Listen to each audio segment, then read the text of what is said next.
Hi, I'm Michaela Freeman, and welcome to our garden. This is the July garden tour. I'd like to invite you here to see a little bit of what I'm doing in my free time when I'm not teaching personal development or creating things or writing. And this garden is something I inherited from my parents, and it's been a very bad condition, and we're slowly fixing it to where we think it should be. And because I really don't have time for it, I kind of do what's necessary. And so this garden tour is about the few things that are working, that are doing well, and there's a ton of things that still need improvement. And yes, we do have trains right here, and we love them. The first resident I'd like to show you is our catalpa tree that we nicknamed the popcorn tree, and it's been planted by my dad. It's a plant that isn't native here, but it's doing very well here. And actually, it has a little baby. So if any of my Czech friends need a little catalpa, please come and find a new home for it. During COVID, we built a terrace and a retaining wall that actually is one of the first that really work.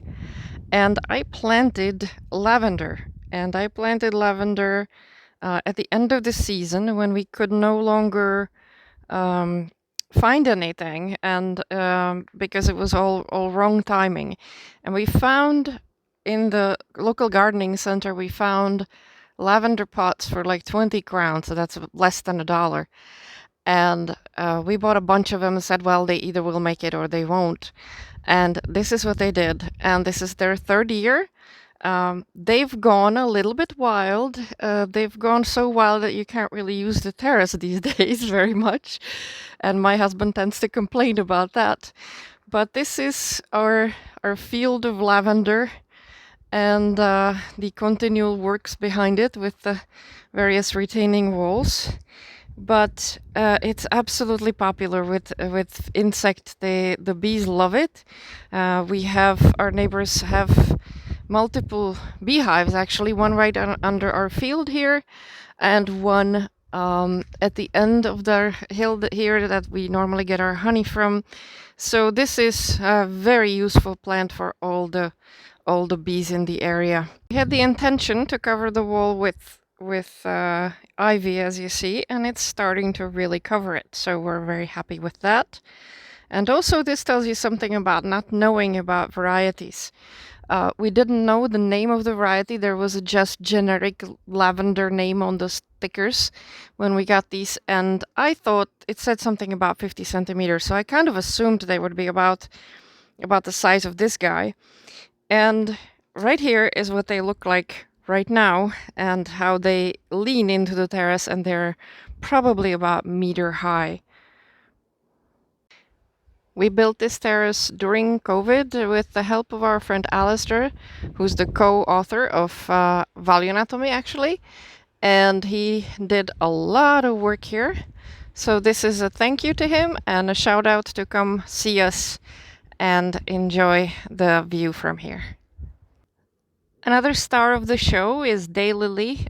We have multiple varieties here. Most of them are these orange classic ones, very tall ones. But then my mom over time collected these smaller ones that also are very beautiful.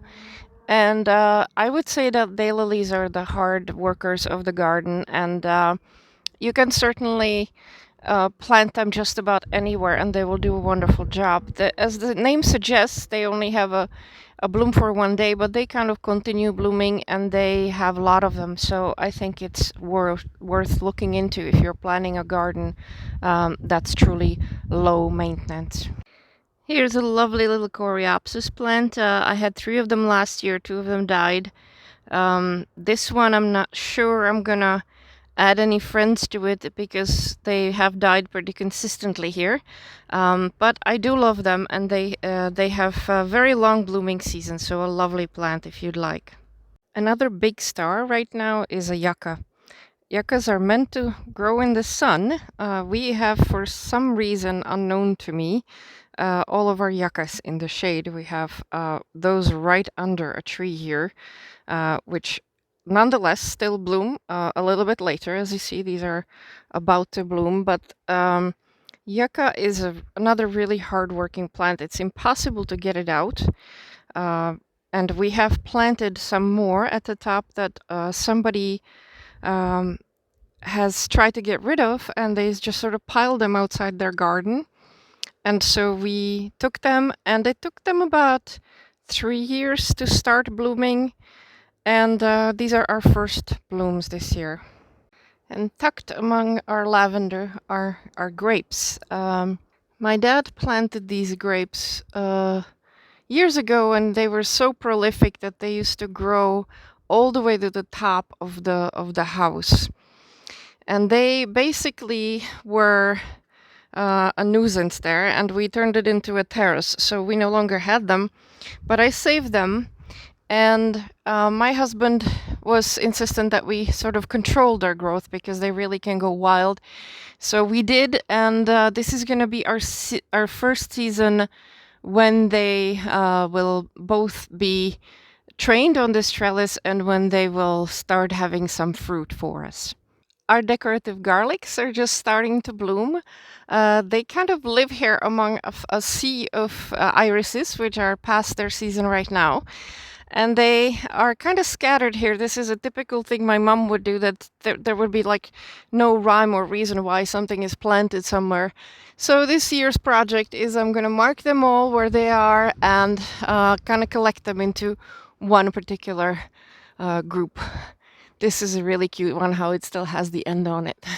The true star of the show now is acanthus, also known as bear's breeches. And this plant is sort of Mediterranean originally, and I have it here for without any care whatsoever, and it spreads. The funny part is it sort of has these seeds that you can see maybe here. They're gonna get brown in a moment, but right now they're these little green pods, and they kind of explode. They sort of send themselves out into the world. And one time I was sitting here, and I was thinking my neighbor threw a little pebble or something like that, and it wasn't that. It was one of these seeds. So we decided that whenever they get done blooming, we have to cut off the blooms immediately and make sure they don't spread around. But we do have a lot of volunteers here. We have them sort of naturally spreading throughout the garden, which I don't mind at all. Again, they're completely maintenance-free plants. I don't even water very much, and they maintain their water levels just by that sheer size of their foliage that sort of covers the whole area. As I said, I don't have enough time for my garden, particularly because I'm teaching pretty much all spring. And so here is an example of a plant that survives just about everything. These are ground cover roses that go from this time of year until the very late fall, basically until the very last of the season, and they are gorgeous, and they keep going, and you see how much neglect they show here, how they will be eventually weeded and eventually trimmed, but right now they are ready to produce more and more flowers, which we're looking forward to. This is the last bit of salvia. I'm about to trim it back, and maybe it will flush again. I just love the texture of it, even though the blooming is almost done.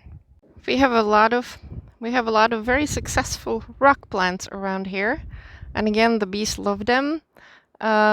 These plants are absolute hardworking geniuses. They can grow anywhere, and they look wonderful. The foliage itself looks wonderful, and they survive anything. This plant you probably don't know, it's called rue, and it's an herb that used to be a major culinary herb. It's a little bit bitter, and because the flavors and the way we see and like flavors has changed so much, it's no longer as popular.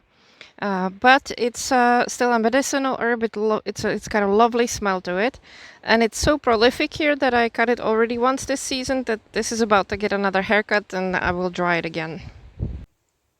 so this is the end of the tour for this time. Please let me know in the comments how you connect to nature, because I often talk about it in the courses and it's a very important thing for all of us. Enjoy your summer.